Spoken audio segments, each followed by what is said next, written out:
بسم الله الرحمن الرحيم.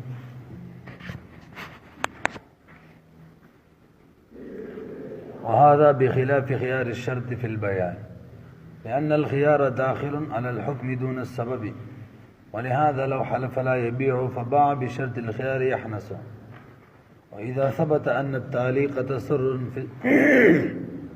تصرف في السبب بإعدامه إلى زمان وجود الشرط لا في أحكامه، سزوی کے احکام نکلے گا. صح تعلیق الطلاق والعتاق بالملك وبطل التكفير بالمال قبل الحنس. ليس ما متوجه شي کا مونږ د حناف په نظمانی دي استدلال صرف او صرف څلور ذریعې دي چې هغه ته عبارت النص، اشاره النص، اقتضاء النص، دلاله النص ویل کیږي. او د غیر احناف په نظمانی د څلورو نه سیوا نورې طریقې مشتري د استدلال لپاره چې هغه ته احناف وجوه فاسده وي.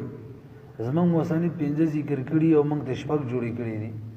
هغه کې اول نمبر وجه فاسده دا و. بعض علما فرمایي کله چې تنسیس د شی به اسمه العلم وشي، یعنی یو شی په اسم علم سره ذکر شي او به هغه معنی حکم شرعي ولګي، نو دغه حکم شرعي با ام دغه اسم علم پورې خاص وي او معاده نه بنفي وي. موږ ورته وایو معاده ته دغه حکم شامل نه دي، نو نفي او اثبات به پکې څنګه راشي؟ ځکه نفي او اثبات خو شمول او صاحب دي. دا وجه فاسده اوله وا او به ور پسې ومنهانا تر اخره پورې د دویمه وجه فاسدی بیان کوي بقول المصنف. امون وی دویمه او دریمه بشری کمانه ده. دویمه دا او دې کې لس فاسدی کا لس خبرې وب کې کو لس اجزا په کې بیانېږي. اول نمبر د دې وجه فاسدی ثانی او د ثالثی بیان ناغدا د کله چې شوافی وی حکم معلق شي تر یو شرط پورې، نو په انتفاع د شرط سره انتفاع د حکم راځي، یا په تاخير د شرط سره تاخير د حکم راځي، یا وی شرط چې شرط دا مؤثر وي په حکم کې نه په سبب کې. دا څوک وي؟ شوافی. همدغه شان وی کله حکم ولګي په یو موصوف به صفتن معنی، نو په انتفاع د صفت سره به انتفاع د حکم راځي، یعنی صفت به مؤثر وي په شان د شرط په حکم کې. دا دویمه او دریمه وجه فاسده شوله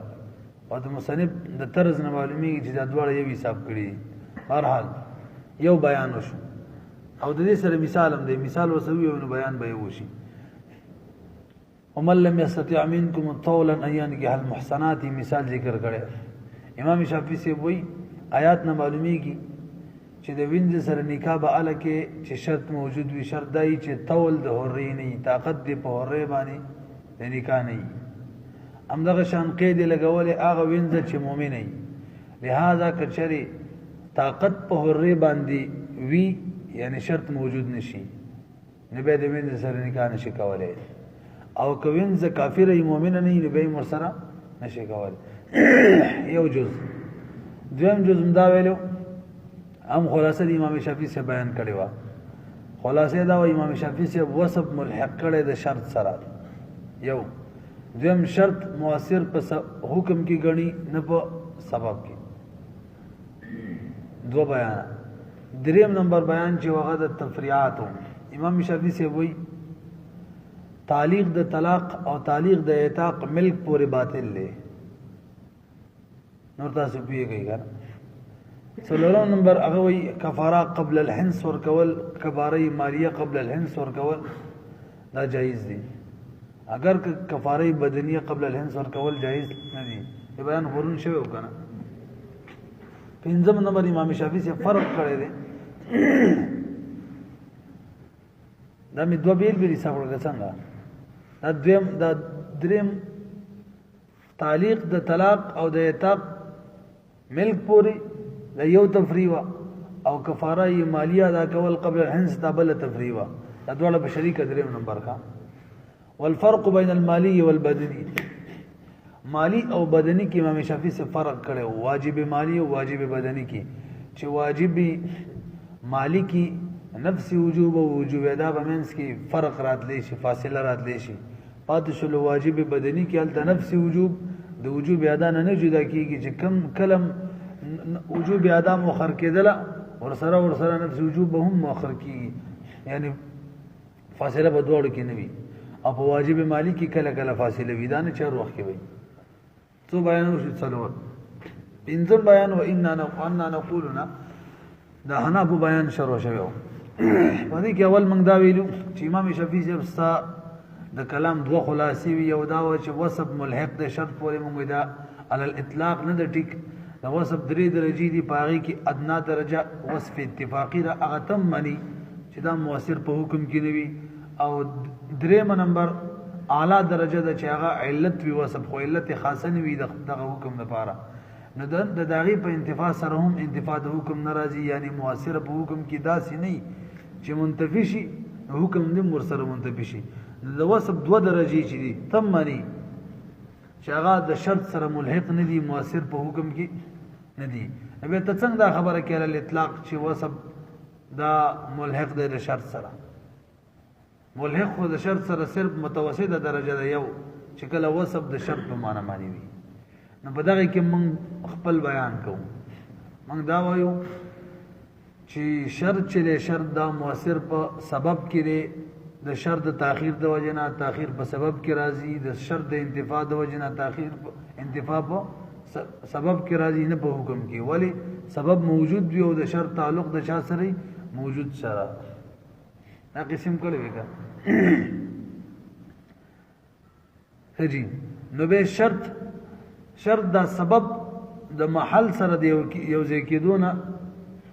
دا منکی محل سره یو ځای کېدو ته نه پرېږدي من به تفریم کړي وایو سړي قسم وخړو چې خزر به طلاق نه ورکړي دغه پنځم نمبر بیان د وسمه چوکو کا پنځم نمبر شپږم نمبر په تفریوا د احناف د رای موافق یو سړي قسم وخړو قسم دې خزر به طلاق نه ورکوم او به طلاق معلق ورکړل او ته ویل انت طالق ان دخلت الدار دلته ټول خلک وي دا سړی حانس نشو نو کچري سبب فی الحال موجود وي نو پکار دا رجحان شوی وي سبب د طلاق موجود شو یو سړي ول قسم دې کزل به طلاق نه ورکوم دا مطلب دا قسم دې چې سبب د طلاق با نه موجودو مزکه طلاق بنه ورکوم د سړي په طاقت کې صرف سبب موجود ولدي پاتې حکم به راتل دا په طاقت کې نه ده دا قسم کړو چې طلاق بنه ورکوم معنا سبب بنه موجودو ما سبب خود موجود کو ستاسو د قول موافق ايش اوافقو به ولي طلاق نه واقع کیږي ځکه نه واقع کیږي چې سبب نه دی موجوده لکه زمونږ د رای موافق خبره ده وای شولې به د شپږ باسه شیو دا پرون ټول شیو نو ستي ووم توکری وهذا بخلاف خيار الشرط متوجه شلک شانګه دا امام شافعي څخه د بار دلیل دی امام شافعي څخه وایي به ووري احناف کله چې شرط معلق شي کله چې حکم معلق شي شرط پورې نو شرط چې دا مؤثر وي په حکم کې نه په سبب کې شرط د تاخير د وجنه تاخير بچا کې راځي سبب حکم کې راځي نه په سبب کې د شرط د انتفاع د وجنه حکم چې دا منتفی کیږي سبب نه منتفی کیږي سبب فی الحال موجود وي یو خدا د تاسو ظاهره کې ګوري انت طالق ان دخلت الدار دخول دار د تاخير د وجنه انت طالقون کې تاخير واستل بالکل اړندو خبره ده ځکه انت طالقون هم موجود دي کې څنګه تاخير راوالي دا څوک وي شوافی وي ورسره وي انا په اور تاسو نه دي مسلې ته پوس کومه کله چې په بای کې شرط ولګي خيار شرط نو سبب موجود وي کنه وي موږ انا په توایو سبب موجود وي حکم موجود وي کنه وي موږ انا په توینه حکم نه موجود کله به موجودي کې چې کله شرط موجود شي مسله پورا وره دی مولوی سے معنی ما دا کتاب خرڅ کو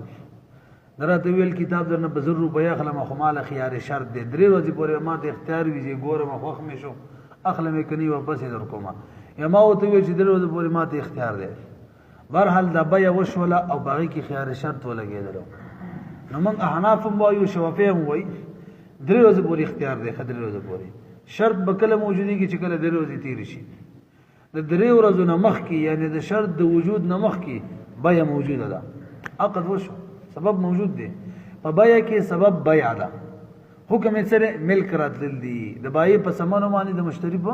مبيع باندې او شرط سره چې کله درې ورځې پوره تیر شي نو تاسو احناف هم را سره وي شوافی وي تاسو احناف هم را سره دا منی چې بیع فی الحال موجوده شوله یعنی سبب موجود شو او حکم یې سره مؤخر دی چې درې ورځې تیر شي او دوی چې بس ماته منظوره ده بس حکم بمراشي زما په سمانو ملکیت راشي هغه په مبيع باندې ملکیت راشي د مشتری پوه نه شولې په دې مثال کې قصه سوچ وي د شرط د تاخير د وجه نه تاخير صرف او صرف بچا کې راغلي دي حکم کې سبب خو فی الحال موجود نه دا د شوافی او د رای موافق شول کده احناف او سوال معنی پوه شولې دا اصل کې اعتراض په شوافی او دی او دلیل دا اعتراض په احناف او دی او دلیل د شوافی او د پاره نو چې کله دلته داسې مسله ده نو په تعلیق او د په اعتاق او په طلاق چې کله معلق شي ملک پوری الته هم دقه شان وي چې سبب په الحال موجود وي او حکم مؤخر وي د وجود شرط پوری لہذا باطل وي پیږي به خبره ما موږ توای ملي صرف د قیاس مال فارق دیکھا اصل کې قانون او قاعده دار تاسو لږ متوجي اوسئ کم شی چې د اثباتاتو نه کنه هغه کې یو شی بل ثابتيږي لکه بیع د اثباتاتو نه ده مشتری ته ملک ثابتيږي مبيع باندې بای ته ملک ثابتيږي په سمن باندې توجه کم شی چې د اثباتاتو نه هغه خطر پورې معلق کول یعنی دا سی شی پورې معلق کول چې هغه وجود او عدم مساوي وي کله شي موجود شي کله شي موجود نشي به ووري کم شی چې د اثباتاتو نه هغه معلق کول خطر پورې دې کې معنی د قمار راځي کوم شی چې د چا نه اثباتاتونه لکه بیع هغه معلق کول چا پورې خطر پورې معنی دا سی شی پورې چې هغه کې وجودي هم احتمال لري او د عدم هم احتمال لري نو دې کې معنی د چا راځي قمار د څو دوی قمار د وختو کې جواری معنا پکې راځي اګه وسره دې دکاندار لورلې الاټری چي د پکې خپل پیسې واچولې نو بس کزما الاټری وروتله حاکم شمانه چې الاټری د بزماره ورسیږي او کزماره نو وتله بس پیسې بلاړ شي دا قمار دې کنه دې دلته هم چې کوم دې بیع اثباتاتو نه ده کنه یو داسې شی پورې معلق کړل چې الاټری راوتل دي کراو وتله خو زما به یو کراو نو وتله زما بني او د لاټری راوتل احتمال دراوتوم لري او د دې سړي په حق کې او د نه راوتوم لري نو قمار دې ته وای کنه دلته موږ ګوره کله سړي اختیار کړل دروازه پس چې بس ټیک د بیا ماته منظور ده ملکیت به مبيع باندې راشي او کې ولادت نه ده منظوره نه برازي همدغه شان د بای به سمن ملکیت راشي او کې نه ده منظوره د بای به سمن باندې ملکیت را نشي نو ګورئ دې سړي اختیارول او نه اختیارول دې پوری بیا معلقه کړی ده کنه او بیا د اثباتاتونه د معلقه کړی د اختیار دغه مشتری پوری اختیار د بای پوری او اختیار د مشتری یا اختیار د بای دا احتمال هم لري چې موجود شي دا احتمال هم لري چې موجود نشي تاسو کو سوچ وي بیا د اثباتاتونه د او معلق شول چا پوری خطر پوری دا سی شي پوری یعنی اختیار د بای مشتری پوری چې د وجود احتمال هم لري دا د احتمال هم لري او تاسو می قانون ولې حکم شي چې د اثباتاتونه او خطر پوری معلق کی هغه کې معنی د چا پیدا کیږي اقامت پیدا کیږي پوه نه شولې نو بکار خدا وا قیاس خدا مختل عقل چې بای کې شرط لګول څنګه نور شرایط منه دي دغه شان خیار شرط هم پکې منه شي ذکر کې خدا چا معنی پیدا کیږي تاسو ما خبر پوه شئ چې ګوټه شولا ورسېدلې به څنګه چې نور شرایط بیا کې من دي نه رسول الله صلی الله علیه وسلم ان بیع و شرط نور شرایط من دي شرط خيار هم پکار دي چې من شي او نبی علیہ الصلوۃ والسلام خلاف القياس خلاف القياس شریعت په بیا کې خيار شرط جائز کو ځکه ځینې خلک وی کمزوري پاول فرصت کې بدینه پیږي چې دا بیا صحیح ده کنه دا هغه ته وځي درې ورځې پورې اختیار دی لوي ګوره بیا کې دا شرط ولګاو نو خلاف القياس سره د دینه چې د قمار معنی پکې دا شریعت اجازه تور کو چې درې ورځې پورې اختیار جایز شو خلاف القياس ته څه دی عملی چې کوم شي چې خلاف القياس وي ضرورتن ثابت وي غیر پر بکار د چته به قدر ضرورت ثابت کی او به قدر ضرورت دا چې دا سبب دا شرط مؤثر کی صرف په حکم کی صرف بچا کی او سبب کی مؤثر نه کی ځکه کو سبب کی مؤثر کی سبب مؤخر شي نه بعد هغه د وجنه څوک مؤخر کی حکم نو معنا د قمار او کی مضبوطه پیدا شي چې سبب مؤخر شي یعنی شرط مؤثر په سبب کې کی سبب به هم مؤخر شي ور سره څوک مؤخر شي حکم نو شرط معنا چې دا په کډیر پیدا شي کنه وشي نو معنا د قمار هم زیاته پیدا شي نو موږ احناف وې دل ته موږ دا سکو چې د شرط معنا کمو هغه دا چې شرط صرف او صرف مؤثر ګرځو بچا کې په حکم کې سبب په الحال موجود و دا ولی چې معنا د قمار په کې کم پیدا شي وای شوي کنه نو دلته موږ وایو چې شرط مؤثر په حکم کې سبب کې نه دی دغه وجه نه دی چې د قمار معنا به کې پیدا کیږي لہذا د شرط اثر کمول پکار دي څومره چې ممکني کمول پکار دي او ضرورت چې په کومه پوره کیږي بس مقه کول پکار دي نو ممکن دا چې شرط مؤثر کو په حکم کې او ضرورت هم په دې پوره کیږي چې حکم مؤخر کو سبب فعال موجود کو بدن لګي پوهه شوی کنه به او به رسیدلې به ویم نو بس تیار بل طریقې نه جوړیږي تو ګورئ وهذا بخلاف خيار الشرط دا په خلاف د خيار شرط دی فی البیع په بای کې ولی لان الخيار خيار چې داخل وی علی الحكم په حکم کې ولی په حکم داخل وی چې اثر د شرط کم شي معنی د قمار کما پیدا شي دون سبب معنی داخليږي ولهذا لو حلف او پات شلو د تعلیق د اعتاق او د طلاق ملک بولی نه د اسقاطات نه دي اعتاق سره ملک ساقطیږي طلاق سره ملک ساقطیږي نه ولته که سبب مؤخر کو مؤثر به سبب کی کو لکه موږ حناب څنګه وایو نو د قمار معنی پکې نه پیدا کیږي او نه شوري خبره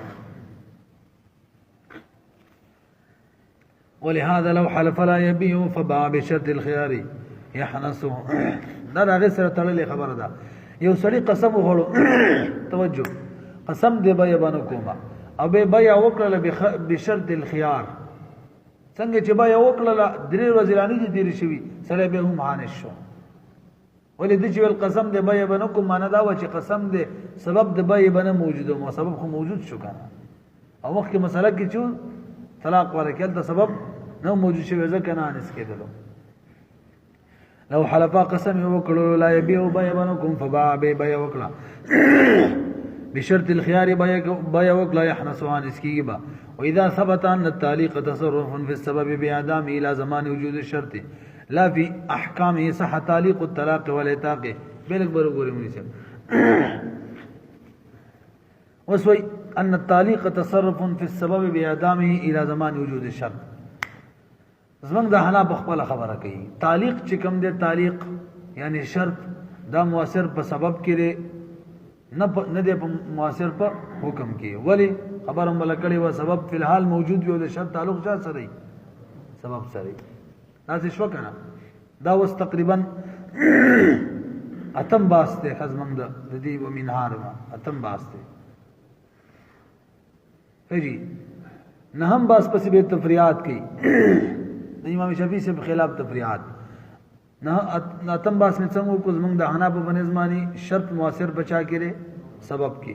تاخير د شرط د وجه نه تاخير بچا کړي راځي سبب کې او حکم چې اگر سبب د وجه نه به مؤخر کیږي نو وس په دوه تفریات هغه دوه تفریات کې کوم چې امام شافعي سے کوي توجه تعلیق او اعتاق مل پوری دوه صحیح دي کفاره قبل الحنس لا جائز نه ده امام شافعي سے خلاف شو کنه شو څنګه یو څه کړي د ویل ان تزوجت کی فانت طالق سبب دی وقوع طلاق حکم دی ان تزوجت کی شرط دی احناف وی د شرط د تاخير د وجنه انت طالق سبب کی تاخير رااله لہذا کله چې شرط موجود شي وجود شرط راشي نو سبب ماغه پورې مؤخر دغه وخت کې انت طالقون هم راشي چې انت طالقون را لوس خو محل مشتري نکاح شتري لہذا طلاق بواقع شي دا شان ورته ویل ان ملکتک فانت حر سبب دی وقوع حریت حکم دی ان ملکتک ولا شرط دی نو دا سبب چې انت حر دا مؤخر دی وجود شرط پوری ان ملکتک پوری کله چې ملک رااله انت حرون ما بدغه وخت راشي چې انت حرون رااله نو حکم مرجز کا محل موجود دی وقوع حریت براشي په تبریف وای شوري همدغه شان ور سره بل تفری امام شافعی سے ویل کفاره مالیه قبل الحنس ادا کول شي وی ولی یمین سبب د تاسو له متوجي شي یمین سبب دی او حنس شرط دی او کفاره مالیه حکم دی نو چې سبب موجود به یمین حنس دی نه موجود کنه شرط دی نه موجود به هم کفاره مالیه ادا کول شي لکه نصاب موجود وي بزکات کې دا سبب دی حولان حول شرط نه موجود به هم حکم موجود دی چې زکات ورکول شي همدغه شان ویلو کنه امام شافعی صاحب د سلیمانی ما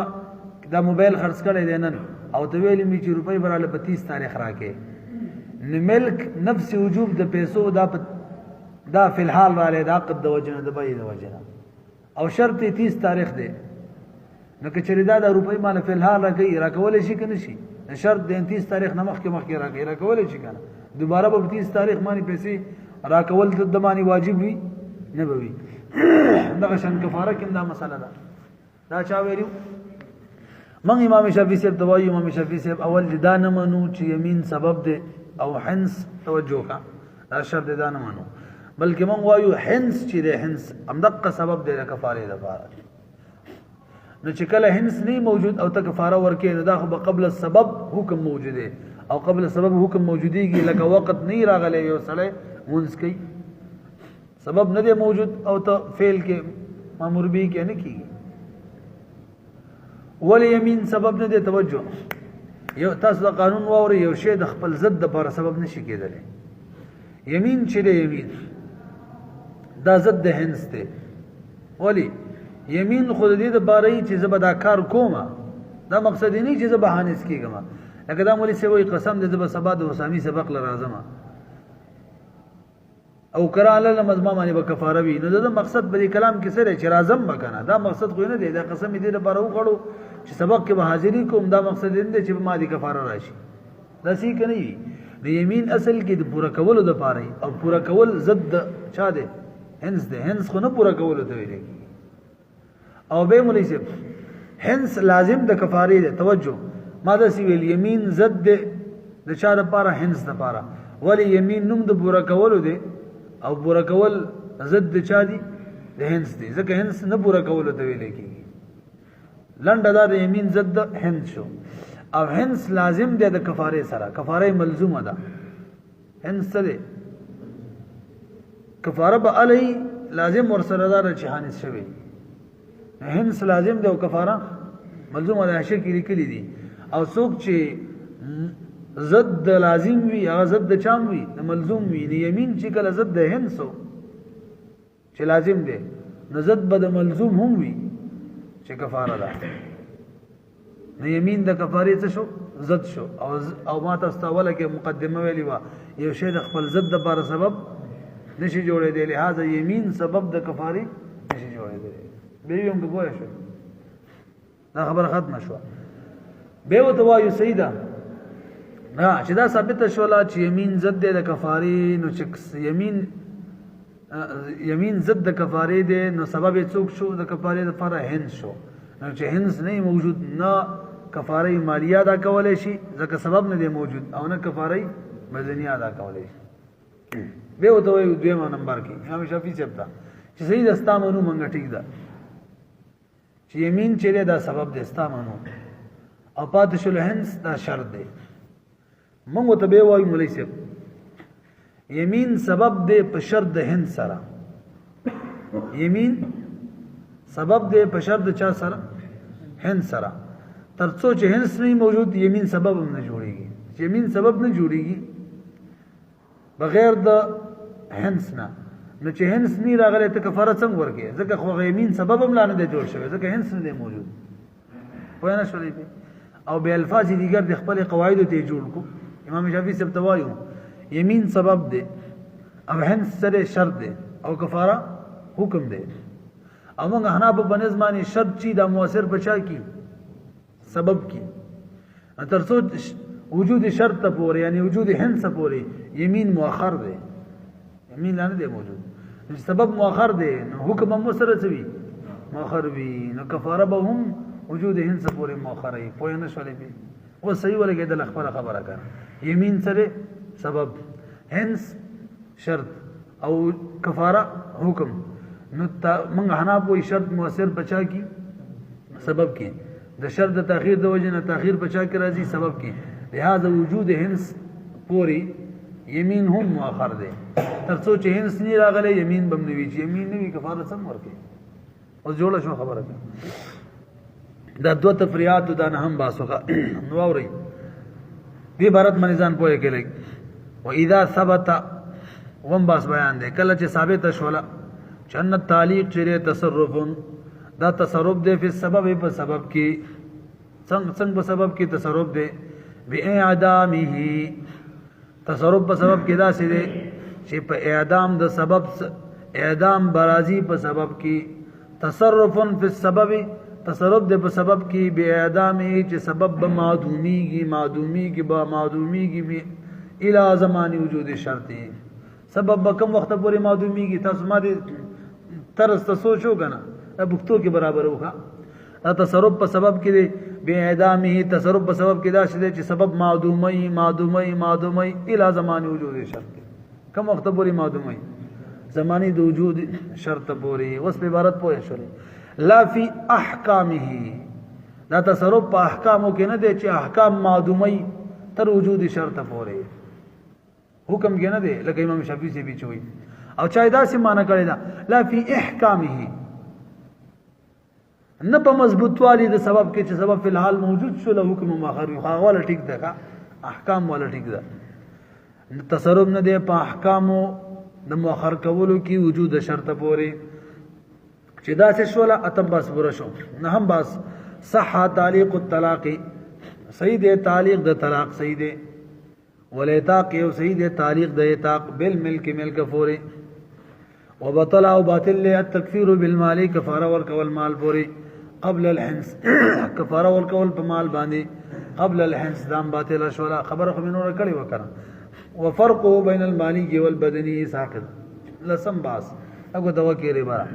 امام شافعي سے ویلیو په کفاره واجب مالی او واجب بدني کې فرق دی څه ویلیو واجب مالی او واجب بدني کې فرق دی هغه څنګه ول واجب مالی چې دی نفسي وجوب او وجوب ادا کې فاصله راتللی شي او په واجب بدني کې په نفسي وجوب او وجوب ادا کې فاصله او فرق نه راځي ای ویلیو کړه موږ ورته وایو امام شافعي سے په حقوق الله کې نفسي وجوب او وجوب ادا څنګه په واجب مالی کې او بدني کې نه جدا کیږي هم د قشان په واجب مالی کې هم دیو بلنا نه جدا کیږي یعنی په حقوق الله کې واجب مالی واجب بدني دواړه یو شان دي فرق وکړ نشته دا و معنی پوه شولې تا ول فرق وکړي دی کنه موږ فرق وکړي ها حقوق العباد کې به په واجب بدني او واجب مالی کې فرق شته په حقوق العباد کې هغه داسي چې واجب مالی کې هم په حقوق الله کې د الله پاک مقصد فعل وی مالی نه مقصد الله پاک کوئی زکات ور کوي کنه واجب مالی دی کنه نو بده کې مقصد د الله پاک هغه مال نوی زکات پیسې نوی مقصد بلکې هغه فعل مقصد وی فعل چې هغه بندې کوي د الله پاک د رضا لپاره یعنی جب نه پیسې رويستل یا د بیگ نه رويستل کور نه رخصتل او فقیر لور کول دا فعل چې دا ګران دی دغه فعل د الله مقصد وي په واجب مالی کې مال مقصد د الله پاک نه بلکې څوک مقصد وي فعل مقصد وي په مسله پوه شولې نو واجب مالی کې هم فعل شو څوک شو فعل شو کنه نو ادم فعل له او نفس وجوب څه شو فعل شو نو فعل خو تخپل تعبیر دي واجب بدني مبارک چلته دواړه فعل له فعل نه جدا کیږي خبر مانی پوه نه شولې امام شافعي سے واجب بدني کې څه ویلو راځي راغله ګرام مخ کې کوبه واجب بدني کې ویلو لکه قیم الصلاه چې نفس وجوبم د وجوب ادا نه جدا کیږي دا ویلو په واجب بدني کې نفس وجوب ادا نه ولی وجه څه ویلو ویل د نفس وجوبم فعل له منځ کې شروع کول دي وجوب ادا هم سره فعل له او فعل له فعل نه په دې خبره پوه شولې اوس موږ د حنا په خبره تراشي ولې امام شافعي سی ویل په وجوب بدني کې واجب بدني کې نفس وجوب ادانا نه جدا کیږي ولی نفس وجوبم فعل وی لکه منس درمان چې واجب شوم فعل له او ادایم سره فعل له نو واجب بدني کې نفس وجوبم فعل وی وجوب ادام فعل وی او فعل د فعل نه جدا کیږي چې ادم مؤخر کېدل د شرط وجنا نو نفس وجوبم فعل له او سره کیږي مؤخر کیږي لہذا کفاره بدنیه قبل الحنس نشه ادا کول دا کسی کړي وی کنه نو موږ توایي مولوی صاحب په واجب مالی کې حقوق الله کې ام فعل وی امام شافعي صاحب د واجب مالی باره کې دا ویلي چې نفس وجوب مال وی او وجوب ادا فعل وی او مال د فعل نه جدا کېدل شي کنه لہذا نفس وجوب مال په یو وخت راځي او وجوب ادا په بل وخت راځي دا خبره کړي وکړه موږ توایو په واجب مالی کې هم حقوق الله کې هغه نفس وجوب چې هغه مال نه بلکې څوک وي فعل وی الله پاک د فعل مقصد وی چې بنده د الله د رضا لپاره مال ورکړي دا مال خو صرف او صرف یو وسیله دی د فعل د کولو لپاره الته هم نفس وجوب څوک وي فعل وی او ادایم سره او تر خپل ویل فعل نه جدا کیږي چې کله ادم مؤخر کېدل نفس وجوب هم سره کیږي مؤخر کیږي با وای شو خبره مانی نه په واجب مالی کې هم په حقوق الله کې نفس وجوب د وجوب ادا نه جدا کیږي او ته خدا مانی چې وجوب ادا شرط وجنه مؤخر کیږي نو نفس وجوب هم سوي دا به مؤخر کیږي لہذا ترڅو چې هنس نه موجود شوه نو کفاره مالی هم نشي ادا کولای ځکه التم نفس وجوب ادا سره مؤخر دی کا نفس وجوب راغلی نه د څنګه ته کفاره ورکې اسه ګوټه شو لکه به پوه شو نور سبق نه وګور اندازې حلقو پوه شي به نه وینم پرې نه پوه شو دي وګورئ وفرقه فرق بين المالي والبدني د مالی او بدني ترمنځ ساقط دی ولئن حق الله تعالی ځکه حق د الله تعالی چې دی فی المالی په مالی کې فعل الاداء دا څوک دی فعل ادا دی والمال آلة المال هو آلة صرف وانما يقصد عين المال في حقوق العباد في حقوق العباد وليس په حقوق العبادو کې منو منګه به چې مقصد مال وي ذکر بندګانو فعل نه مقصد زده ته چې لکه موبایل در باندې خرڅوم وي دا وایي صحیح ده په 100 روپۍ په 1000 روپۍ موبایل مې ولور کو زما مقصد په فعل کې نه دی زما مقصد هم په مال کې دی پیسې برا کې زما سره فعل سره هیڅ غرض نشته نو په حقوق العبادو کې مقصد د مال سره فعل سره نوي راسي به کنه التبع نفس وجوب او وجوب ادا منځ کې فرق راځي لکه تا دا مثال مې له وراته دا دلیل هم دراته ویلو چې نفس وجوب د بیا کې دا قد د وجه راځي او وجوب ادا چې کله هغه نیټه مقرره کړي هغه راشي نیټه ختم شي نو وجوب ادا برځي دا ویلو کنه نو دا حقوق العباد دي کنه حقوق العبادو کې کله کله نفس وجوب د وجوب ادا نه جدا کېدل شي ځکه الته مقصد څوک وي مال وي نو فعل او مال خو بل جدا کېدی شي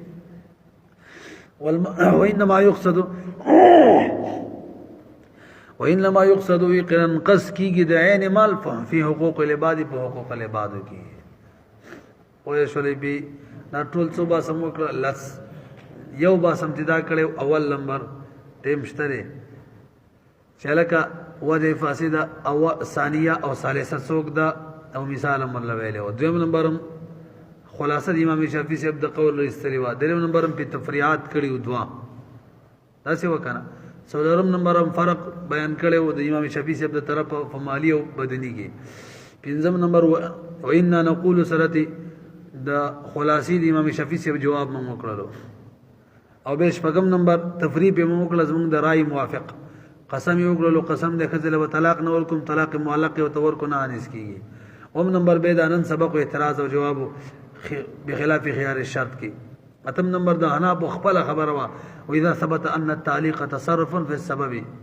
او نهم نمبر په دو تفریعات د دیو د رائے موافق حناف د رائے او لسم نمبر فرق باطل کو په مالی او بدنی کی حقوق الله کی هو شولې به نو آسان دی